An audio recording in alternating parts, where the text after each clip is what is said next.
Welcome back, everyone. I'm Sarah Peck, and this is the Startup Pregnant Podcast.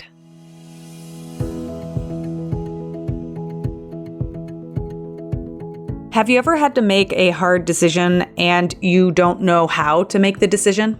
Or have you ever been at a crossroads and you're trying to decide on the most effective strategy in your company? For me, that's all the time. When I come up with different strategic moves, or I think about the future of my business, or I navigate the path of entrepreneurship and parenting, so much of it is about figuring out what the next best move is and figuring out how to improve my decision-making process when I don't necessarily have all the information, or I don't know how to evaluate what's going to happen, or I can't predict the future.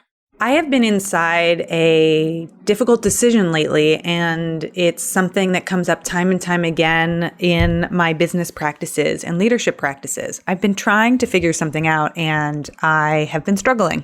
So one of the things that I did recently was I went into our Startup Pregnant community and I posted a question. And I asked for a lot of feedback and advice, and I got so many different answers, and I got a number of ideas that surprised me. And then a couple people reached out to talk further about this sticky puzzle that I'm working on. So I wanted to share some of the kind of behind the scenes of what's going on and the decision-making framework that I have been working on and how it affects this podcast. So that's today's episode. Welcome to the Startup Pregnant Podcast, where we talk to creative leaders about what it means to be an entrepreneur and a parent. I'm your host, Sarah K. Peck.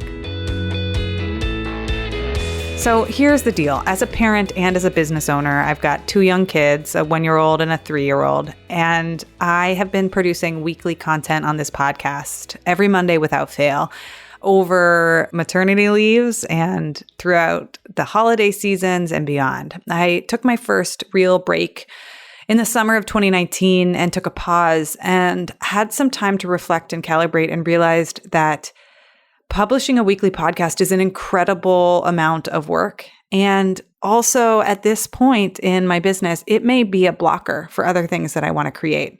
That has been something that's really hard for me to grapple with because I want to be able to keep creating content on a weekly basis. But I know when I listen to my body and I listen to, I look at the evidence that's around me and in the creation over the past 2.5 years, I need to change something in order to get different results, which is really interesting because in entrepreneurship more generally, there's often inflection points. The first 2 years might not look like the next 2 years, which might not look like the next 2 years. And one of the things that we have to do as entrepreneurs is figure out when we should shift our strategies and our behaviors because we've reached a certain milestone or because the context and the environment that we're in is different. Maybe a marketing project that we've been working on for 2 years stops working, or Facebook ads stop working, and we have to shift and address the active, dynamic climate that we live in. It's not static. Everything is dynamic, and we're constantly evaluating and reevaluating what's working and what's not working. So in our Startup Pregnant Facebook group, I wrote, I'm feeling a pull lately to pause this podcast for 3 to 6 months. And that makes me really nervous to say out loud. And I wonder whether or not that's the right decision. And I openly asked everyone, and I'll put the link in the show notes. You can look at the conversation if you'd like, because there have been some really fascinating and brilliant responses. But I didn't know how to go about making the decision necessarily. And I was unpacking so many of the layers. The truth is that weekly shows that involve deep dive 60 to 90 minute interviews with entrepreneurs are too much. It's really hard for me to maintain that level of content and do all of the other things that are calling to me in my business world. So I ran through a couple of scenarios or a couple of ideas. First of all, I could republish past episodes. I could take a best of the podcast series and for 12 weeks republish past episodes and share with you some of the most brilliant minds that we've had on this show, especially for people that are new to joining the podcast and new to listening, or, even if you've heard the episode before and you want to go back and revisit someone, there's always more wisdom and more nuggets to glean when you go back and listen to some of these women that we've had on the show. Another option I had was rethinking the structure of the podcast. So instead of a weekly, making it every other week. And that felt really exciting in a way. Like if it was every 2 weeks, would that make more sense? Or maybe doing a combination of everything, doing one repurposed episode each month, one mini episode, 1 week off, and then one brand new interview. So then I radically reduce the load to doing only one new interview every month, but still creating weekly content. Someone reminded me that parenting and pregnancy and even business are so much about seasonality, and doing things one way forever and ever doesn't actually match with the reality that we live seasonally and we experience seasonally. And in fact, when you look at things like television and the number of episodes there can be of your favorite show, you might find they have like 13 or 20 or 8 episodes, and they drop them all in a batch, and then they take a break, and then they release more. It takes time to create the work, and creating work at all times without ever stopping isn't necessarily the best strategy. Some people questioned the need to keep going at all. They said, well, what if you actually do just stop and take 6 months of time off?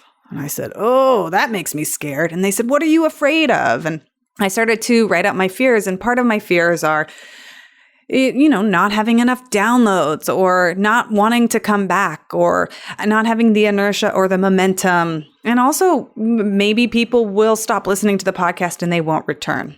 But as I went through each of these fears, I realized that all of these things could be potentially true, even if I didn't stop the podcast. So even if I kept going and created weekly content, people could still leave or stop being interested or find something new. None of those things would be solved by me creating weekly content. So that was interesting to observe. And then lastly, somebody asked me a question that it was one of those, smack on your forehead, like, oh, yes, and this was Celia. She was like, Sarah, you always tell me that projects can have a natural ending point. When is Startup Pregnant, the podcast's natural ending point? And I realized I've been asking myself, is it done? Is this podcast over? And the thing is I don't have a strong intuitive sense that it's over yet. I feel, and I'm able to distinguish these two things, I feel like I need a break to pause because I want to make other things for Startup Pregnant. So it may be that the podcast is starting to wrap up, or it may be that we have another 100 episodes. And I have to be honest, I don't know the answer to that question yet. Michelle, who is our decision-making expert, who has done and studied decision analysis, and she was on the show much earlier, and she's one of my favorite people to talk to about making decisions. She said, well, let's step back and make sure that we're framing the context of this question correctly. And that is the question you want to make a decision about, is the question truly, should I keep going with a podcast or not? And she helped me identify that I was asking a yes or no question. And the question I was asking might not be the question I really want to sink my teeth into. She said, it sounds like you're actually asking, what's the best use of my time and energy right now? And I said, that is exactly correct. I feel so strongly that I want to write and consolidate and organize the information that's on the site. And I want to create resources for people related to Startup Pregnant that aren't in podcast form. I want to make resources that are in a different audio, visual, written form. And she said, well, that's really fascinating. Your question is now, what's the best use of my time? When I step back and say to myself, what's the best use of my time? What are all the ways that I could spend my energy going forward and create the most impact, the maximum impact in the work that I want to do in the world? The immediate clear answer that comes up right away is that the podcast is not the most effective use of my time right now. And that I feel a deep calling to do something different, at least for the fall. And I think that is so cool. So I'm at an inflection point here where I am considering leaving for the next 3 to 6 months just to be able to write and create content in a different form for the people that I work with and the community that I serve. And for many of you listening, that's you. I want to make things to serve my audience beyond the podcast.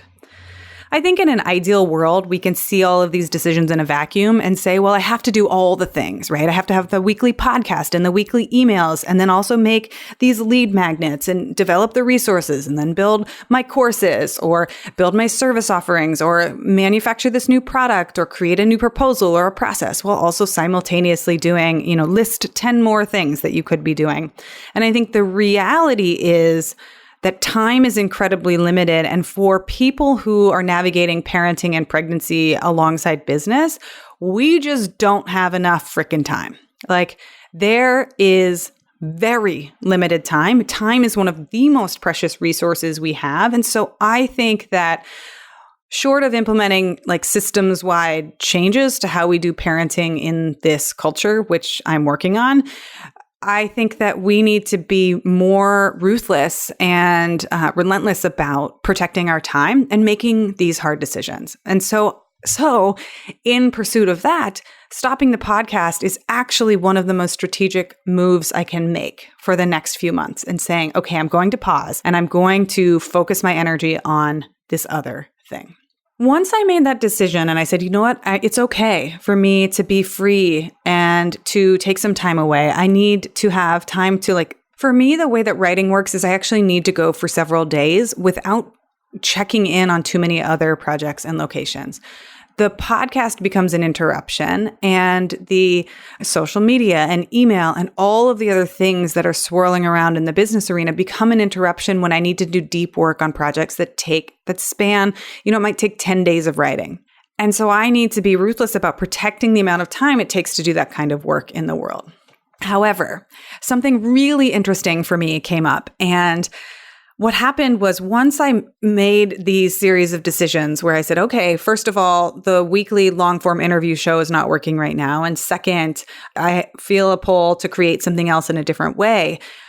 What came up for me, and what a few people had recommended in the group that I think is really interesting, is I realized that I could do 5 to 10 minute updates on where I am in the development of the written projects. Instead of creating deep form or deep dive content for the podcast and spending the 8 to 10 hours it takes to create each episode, I could do a 5-minute update for you all and tell you week over week and keep myself accountable to making these other projects in the world. And I said, oh, that could be cool. And it also made me really nervous. I'm going to be live on the microphone telling people whether or not I'm hitting my goals. That sounds terrifying. I do quite appreciate the being able to have the vantage point as the interviewer and asking people what their business looks like and how they're doing things and what the stories about their successes and failures were. Living out loud and telling you in real time whether or not what I'm doing is working it's really vulnerable, and it's hard. And it means that I'm sharing not just my business's successes and failures, but also my personal ins and outs. So what will this project look like? I am going to create loose parameters, which feels deeply uncomfortable. I am going to update weekly if I can. But I'm going to actively put this podcast on a lower level in the priority rung than making the content that I'm making, which means I give myself permission to skip a week. Oh, that sounds so scary to say. I don't want to do that. I don't want to let people down, but I'm going to allow that to happen. So over the next 12 to 16 weeks, I am going to pause the interview production, and I'm going to just check in and let you know how we're doing. The cool thing about this time period is that it lines up really nicely with Q4. We're nearing the end of September, and then we will have 3 more months left of the calendar year, October, November, and December. And when I do my quarterly planning and when I teach people about quarterly planning and 90-day cycles, I always remind people that the last quarter goes really fast because in the United States, there is a week for Thanksgiving and usually 2 weeks for the Christmas holiday. Well, there's 2 weeks for the Christmas holiday if you have children in school, but 2 weeks of December usually gets swallowed up by traveling and logistics. People tend to catch a lot of colds and get sick, and there's a lot of year-end wrap-up work that happens. People have to finish their financials, their accounting, figure out how much money they have left, figure out whether or not they need to spend more in order to get tax breaks, wrap everything up, close out projects, and get ready for the close of the year. So as we approach the last 90 days of this calendar year, I invite you to join me and see what it is that you want to do to finish 2019 strong. I am going to be focused on shipping and releasing Startup Pregnant's mini books. Our mini books are short, 10,000 words or so guides that help people with really specific problems when it comes to parenting or entrepreneurship. So the main goal of the next 90 days is to take some time to turn all of this amazing content that we have into written form. That's strategic for us as a business because it is easier to search than audio content. It creates an immediate opt-in action item, purchase point, depending on the nature of the content for people to be able to use. And ebooks reach people at a different level of distribution than podcasts do. So my intention here for the next 90 days and potentially the next 180 days, the next 6 months, is to take what we are building, and the framework that I'm using in my head when I think about it is productizing, really taking what we have to offer and putting it into a format that is easy for you listening or people who are visiting our website to say, yes, I need that. This is a very clear and easy decision. This is a very clear and easy pain point for me. And it's not a large hurdle for people to make a purchasing decision. So we have a number of ebook concepts in our curriculum right now, in our product wheelhouse, if you will. And I want to take the time to build them. And I've been feeling like I've been wanting to do this. I thought I was going to do it simultaneously alongside the podcast.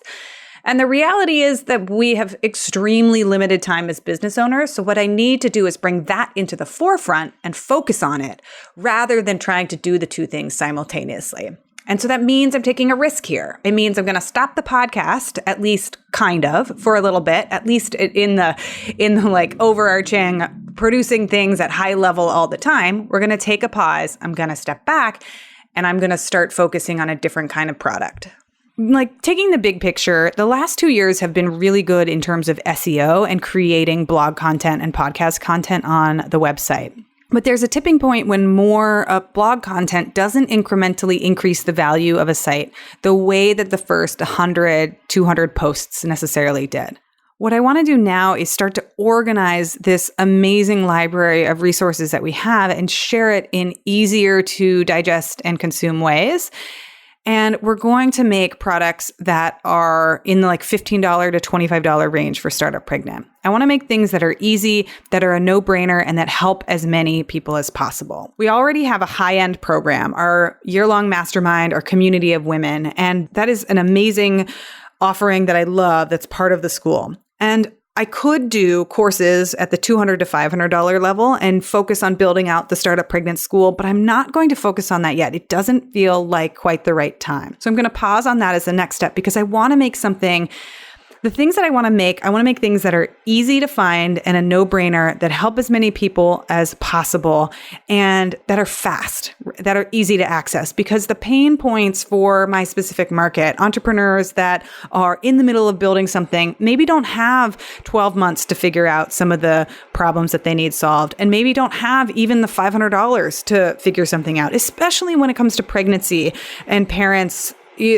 The shift to becoming a parent can be so expensive and so upending in so many ways. You can navigate all the health insurance and the doctor's bills and the costs of taking care of a child and having a dependent, never mind pregnancy complications and birth support and needing to take time away from your business. That until you are ready for a high-end program or you have cash in the bank, which means you've made it to a certain level as an entrepreneur, or you have established yourself in your partnership and your relationship and you and your family can afford additional help, until you're there, it can be really hard to make the sale for a $500 program and even a $1,000 program for certain individuals. And what I want to do is to help this market that's already taxed so much by the holes and the systematic failings of our social infrastructure and the fact that we don't have paid parental leave for female entrepreneurs. I would like to create things that help as many female entrepreneurs and new parents as possible at the lowest price point possible,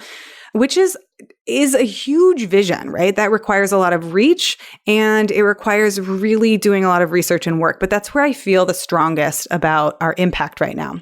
So I'm focused on these mini books, these guides, and they do things. I don't know if you've taken a look, if you looked at our website.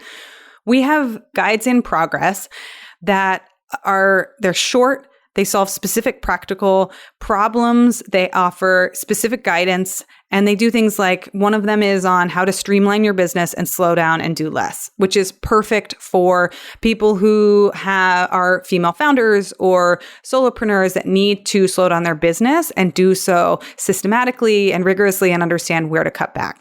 We have one on how to negotiate your maternity leave if you are a leader in a company or you have like a co-founder or you need to convince your boss or your CEO, like, how do I take a maternity leave? Or you need to convince yourself, right? Because a lot of times these conversations we're having are as much in our head as they are with other people. I have a whole set of templates on how to do quarterly planning and goal setting, including my monthly review, my weekly review, and my quarterly review planning templates. We have a mini book on the parenting reading list. So if you feel like, I want to know what Sarah knows about parenting, but I don't want to read 27 books, like, I read all those books and I'll give you my notes. Ditto for pregnancy. I read all those books and I'll give you my notes.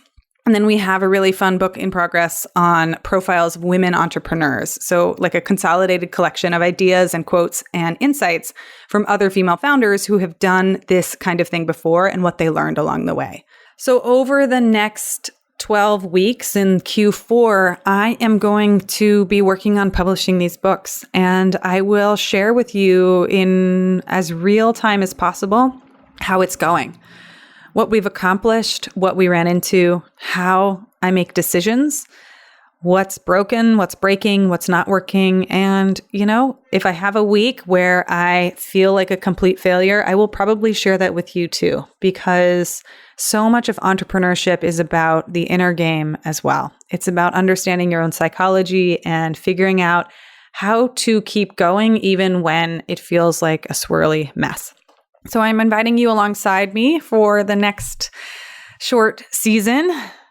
I don't know when it will end. I don't know when I will stop, but over the next coming weeks, I'm going to be sharing a little bit of an inside look at what we're building and what it takes and our week over week progress. I have to admit, it makes me nervous to be this transparent in real time about our process and to be kind of opening the kimono and sharing what we're choosing to do and how we're choosing to make decisions. But I also think it's really important because these are the types of conversations that I crave at the heart of entrepreneurship.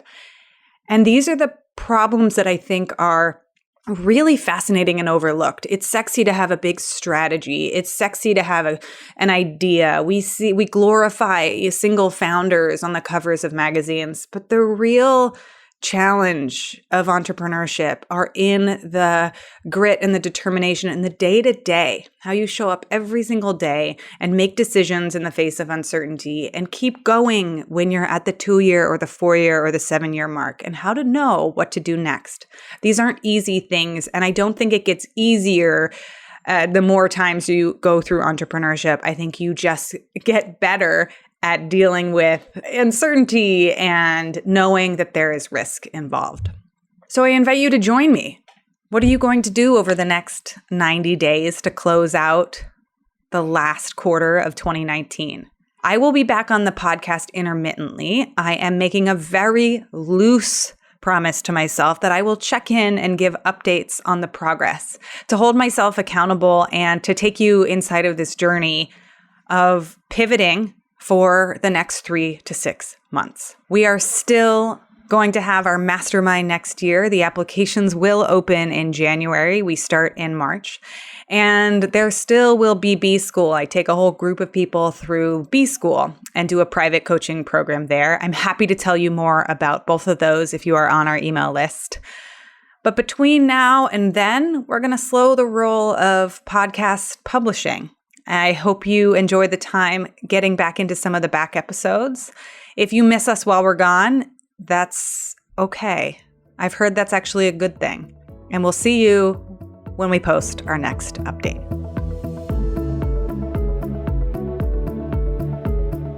Hey everyone, just a heads up and a reminder. If you want to listen to our long form Ask Me Anything sessions, they are 30, 45, and sometimes 60 minutes in length, and we go deep into questions that people have. If you want me to look at your business, you want me to comment on your marketing plan, or you have a question about parenting, pregnancy, or anything in between, we are taking listener questions and I answer them in a monthly Ask Me Anything fireside chat.